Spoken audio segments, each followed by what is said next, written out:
오바댜서입니다. 오바다의 뜻은 여호와의 종이라는 뜻을 갖고 있습니다. 내용은 하나님의 공의와 심판과 구원의 내용으로 되어 있습니다. 오바댜서를 통해서 우리가 확인하는 것이 무엇이냐 하면 이 세상을 주관하시는 분이 여호와 하나님이신데 여호와 하나님께서 역사를 주관하고 계신다라는 겁니다. 즉 세상 모든 나라가 여호와께 속하였다라는 것입니다.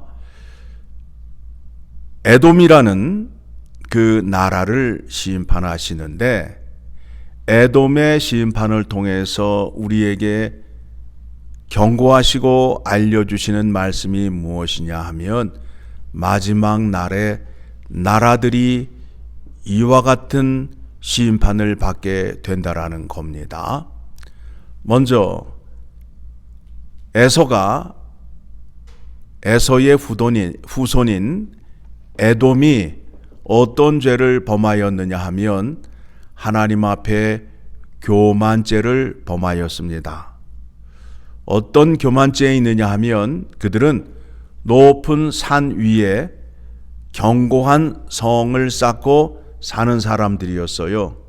그래서 누구도 그 에돔의 나라를 쉽게 정복할 수가 없어요. 여러분, 지형적으로 놓고 볼 때 싸움을 하러 언덕을 올라가는 것과 언덕 위에서 활을 쏘고 돌을 던지는 것과 어느 쪽이 더 유리하겠어요? 위에서 싸우는 사람들이 유리하겠죠. 이와 같이 에돔 사람들이 견고한 성을 쌓았어요. 사람의 지혜로 견고한 성을 쌓아서 교만한 자리에 서 있게 되었습니다. 사람이 교만해지면, 사람이라는 존재가 교만해지게 되면 하나님 앞에 교만한 자로 설 수밖에 없습니다. 그렇죠? 그래서 여호와께서 그 나라를 끌어내린다, 심판하신다 라고 말씀하시면서 9절의 말씀을 보니까 같이 읽습니다. 듬이나 내 용사들이 놀랄 것이라. 이로 말미암아 에서의 산에 있는 사람은 다 죽임을 당하여 멸절되리라. 지혜 있다고 스스로 자랑하는 사람들, 누구 앞에서? 하나님 앞에서 자랑하는 사람들, 그 사람들이 어떻게 된다고요? 멸절되리라. 하나님 앞에 교만한 죄를 범하였습니다. 그리고 10절 이하의 말씀을 보게 되면 형제 나라인 이스라엘에 대해서 늘 나쁜 마음과 악행을 하는데 멈추지 않았어요. 이스라엘이 잘못되면 항상 기뻐했어요. 그리고 이스라엘이 잘못되는 데 있어서 다른 나라와 연합을 해서 공격을 하며 악행을 멈추지 않았던 그와 같은 죄를 범하였습니다. 하나님께서 이스라엘 사람들에게 준 율법의 내용을 보게 되면 힘 없는 자, 가난한 자, 고아에게 자비와 긍휼을 베풀라 말씀하셨는데 이 에돔 사람들에게는 그와 같은 마음이 전혀 없었습니다. 자, 에돔이라는 그 나라의 범죄의 내용을 두 문장으로 줄이게 되면 하나님을 사랑하지 않고 이웃을 사랑하지 않았다라는 겁니다. 이 죄가 얼마나 큰지 몰라요.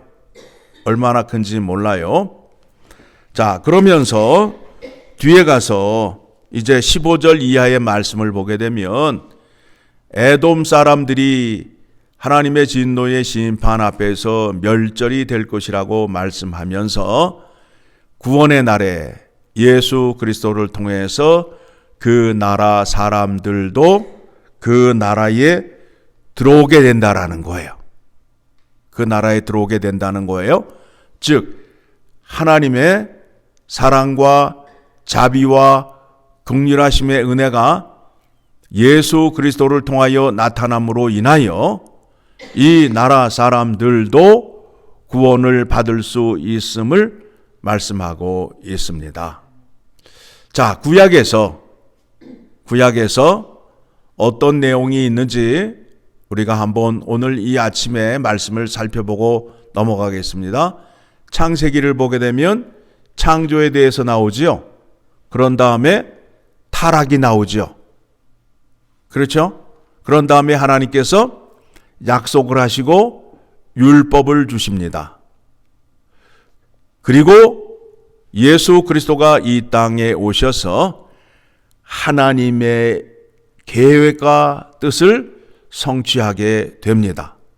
자, 그렇다면 우리가 예수 그리스도를 통하여 하나님의 구원의 은혜를 얻었어요. 이 일을 누가 이루어 가신다고요? 하나님이 이루어 가신단 말입니다. 그러면 우리가 구원을 얻은 것에 대하여 하나님의 입장에서 생각을 한번 해봐야 된다라는 거예요. 우리의 입장으로 하나님 앞에 나아가서 나의 정성과 지성과 헌신으로 나의 것을 채우려 하지 말고 하나님께서 무엇을 이루려 하시는지에 대해서 생각을 해보자는 거예요. 이 일을 하나님께서 열심으로 이루신다라고 이사야서 9장을 가게 되면 이 말씀이 나옵니다. 한번 찾아보고 갑니다. 이사야서 9장 7절의 말씀을 보게 되면, 자, 같이 읽습니다. 그 정사와 평강의 더함이 무궁하며 또 다윗의 왕자와 그의 나라에 군림하여 그 나라를 굳게 세우고 지금 이후로 영원히 정의와 공의로 그것을 보존하실 것이라. 만군의 여호와의 열심히 이를 이루시리라. 만군의 여호와의 열심히 하나님 나라를 세워 간다라는 거예요. 하나님께서, 그러면 하나님께서 의지적으로 이 십자가의 구원의 은혜를 이루려 하시는 것이 목적이 무언지를 우리가 생각해 봐야 된다는 거예요. 자, 하나님께서 이스라엘 백성을 택하여 언약을 맺고 그들에게 율법을 주면서 하시는 말씀이 뭐였어요? 내가 거룩하니 너희도 거룩하라. 그러니까 지금 구약의 말씀을 통해서 이스라엘 백성들이 여호와 하나님의 목적대로 부합한 행동을 하지 못하였지요. 그러니까 예수 그리스도를 이 땅에 보내시고 택한 백성들을 통하여 그 뜻을 이루시는 거예요. 그렇죠? 그러니까 내가 거룩하니 너희도 거룩하라. 이거를 이루시려 하는 거예요. 그래서 우리를 택하여서 여호와 하나님께서 무엇을 나타내리려 하신다고요? 나의 거룩함을 너를 통하여 세상에 나타내겠다. 그렇죠? 택한 목적이 그와 같고 그 백성들을 향한 하나님의 뜻이 그와 같다는 거예요. 그래서 우리가 말씀을 보게 되면 하나님의 성품을 닮아가는 자, 하나님의 성품을 닮아가는 자, 예수 그리스도의 마음을 가져라. 그렇죠? 그게 뭐예요? 하나님을 믿는 믿음과 사랑과 거룩함을 닮아가라. 배워라 라는 거 아니에요. 그렇게 세상 앞에 서 있으라는 거예요.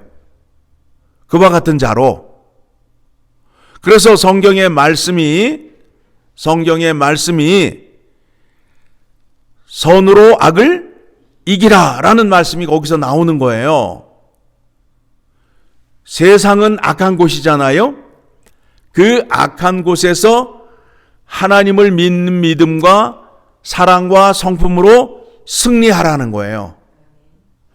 그 곳에서 내가 손해를 보는 것과 같지만 하나님의 말씀을 지킴으로 인하여 합력하여 선을 이룰 수밖에 없다라는 것이 하나님의 목적하심이에요. 자, 이것에 대해서 잘 보여주는 것이 무엇이냐 하면 예수 그리스도가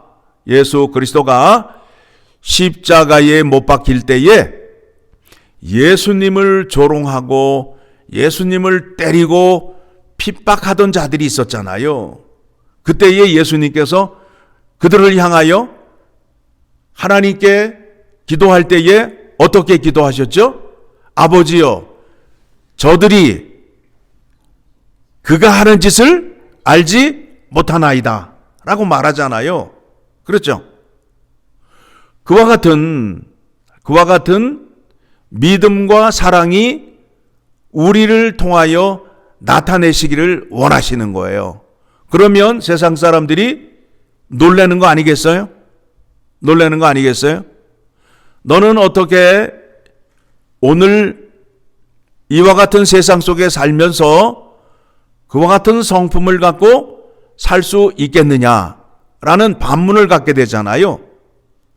그때에 우리의 믿음의 증거와 증인이 무엇이냐 하면 나는 하나님의 거룩하심을 입은 자로서 세상 앞에 선으로 악을 이기는 존재라는 것을 나타내기 위하여 우리를 세우시고 우리를 부르셨다는 겁니다. 성경의 내용이 다 그렇잖아요. 지금 예수님이 오셔서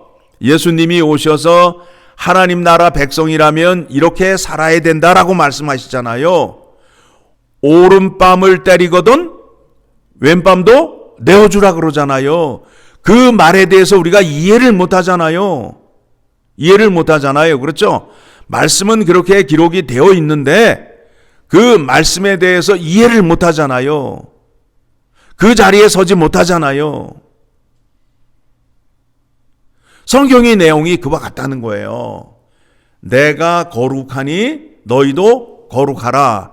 그 거룩함의 본보기를 보여주기 위하여 하나님이 사람으로 이 땅에 오셔서 죄악 앞에 서 있는 모습으로 선으로 악을 이기는 모습을 보여주셨잖아요. 우리를 구원하신 목적이 그와 같다는 거예요. 그래서 우리는 세상에 서 있지만 세상과 같이 교류하고 연합하는 것이 아니라 그 속에서 변치 않고 영원한 존재로 서 있게 하기 위하여 우리를 빛과 소금의 존재라고 한 이유가 바로 거기에 있어요. 자, 빛이 가게 되면 어둠이 물러가요. 빛이 어둠에 감싸일 수가 없어요. 자, 소금은 누구에게 점령을 당한다 아니면 소금이 짠맛을 전한다. 소금에 닿기만 하면 다 짠맛으로 변하는 거예요. 우리를 그와 같은 존재로 세웠단 말이에요. 그렇죠? 그래서 구원을 받은 것을 뭐라고 표현하느냐 하면 여호와 하나님의 거룩과 영광으로 초대를 받았다는 거예요. 그래서 우리가 기뻐하는 거예요. 구원 안에 들어옴으로 인하여 나는 이미 거룩하신 하나님 안에 들어온 자가 됨으로 인하여 거룩한 자가 되었잖아요. 이제 점점 나는 거룩한 자가 되어서 거룩하신 하나님을 닮아가며 거룩한 존재가 되어서 하나님께 영광을 올려드릴 수 있다라는 그 기쁨이 구원의 기쁨이 되어야 된다라는 겁니다. 예? 좀 이 아침 잠도 덜 깼는데 내용이 어렵죠? 근데 말씀을 보게 되면, 신약의 말씀을 보게 되면 다 그와 같은 말씀으로 되어 있잖아요. 그렇지 않아요? 제 성경에만 그렇게 되어 있나요? 그렇게 되어 있잖아요. 예수님의 가르침이 그와 같잖아요. 그렇죠? 예. 산상수훈의 말씀이 그렇잖아요. 하나님 나라 백성이라면 이렇게 살아야 된다. 그리고 신약에 나오는 그 서신서의 교훈의 내용이 다 그와 같은 내용으로 되어 있잖아요. 우리가 거기까지 이해하고 믿을 수 있는 자리로 나아가야 되는데 그렇지 못한 거예요. 그러면서 자꾸 나의 소원과 내가 원하는 것을 이루는 자리로 자꾸 나오려고 그래요. 왜 이 말씀을 드리냐면, 하나님이 구원하신 목적과 내가 하나님을 믿는 목적이 어떻게 돼요? 같아요? 상반이 돼요? 다르잖아요, 지금. 그러니까 혼란이 오잖아요. 그렇죠? 에? 혼란이 오지 않아요? 한편으로는 실망이 된다고요. 성경적인 믿음이 아니니까 내가 내 소원을 이루기 위해서 악을 쓰고 기도를 하는데 안 이루어져서 교회를 떠나는 사람이 있단 말이에요. 그런데 성경에서 말하는 건 무엇이냐면, 너와 나의 관계가 아버지의 아들의 관계가 되면 아버지가 되어서 아들에게 필요한 것을 채워주시겠다라는 믿음과 약속이에요. 그거를 무시하고, 아버지와 아들의 관계를 무시하고 나의 욕심으로 하나님을 믿으려 하니까 헷갈리는 현상이 나타난다라는 겁니다. 내가 거룩하니 너희도 거룩하라 라는 그 말씀을 기억하시고 성경의 말씀을 보셔야 돼요. 자, 보게 되니까 지금 왜 세상 나라를 심판하고 왜 이스라엘을 심판해요? 이들이 하나님과 언약을 맺었고 지켜야 할 언약의 말씀을 지키지 못하니까 하나님은 한번 계획하신 것을 포기하지 않으신다. 결코 포기하지 않으시고 이 백성들을 하나님의 율법을 지킬 수 있는 자로 만들기 위하여 새 언약을 약속하시고 예수 그리스도를 보내시고 기필코 이루시고 만 하나님의 의지를 볼 수 있잖아요. 그래서 예수님이 이 땅에 오셔서 예수 그리스도의 이름으로 구원받은 사람들이 이 땅에 많이 있잖아요. 올바른 믿음을 가진 사람은 누구를 닮아간다고요? 예수 그리스도를 닮아간다는 거예요. 예수 그리스도를 닮아가는 거예요. 나를 보기를 원하느냐? 예수 그리스도를 보면 알 수 있다. 내가 무엇을 하는지를 알고 싶으냐? 예수 그리스도를 보면 알 수 있다. 내가 원하는 믿음이 무엇인지 알고 싶으냐? 예수 그리스도를 보면 알 수 있다. 그것을 알게 하기 위하여 예수 그리스도를 이 땅에 보내셨다라는 겁니다. 그러면서 하나님은 누구 안에서 역사하신다고요? 예수 그리스도 안에서 역사하신다는 거예요. 우리가 지금까지 살펴본 성경의 말씀이 그 내용으로 채워져 있어요. 하나님께서 무엇을 이루려 하시는지에 대해서 오늘 이 새벽에 깊은 깨달음이 있으시고 여호와 하나님의 뜻에 부합하는 여러분의 믿음이 되시기를 간절히 소망합니다.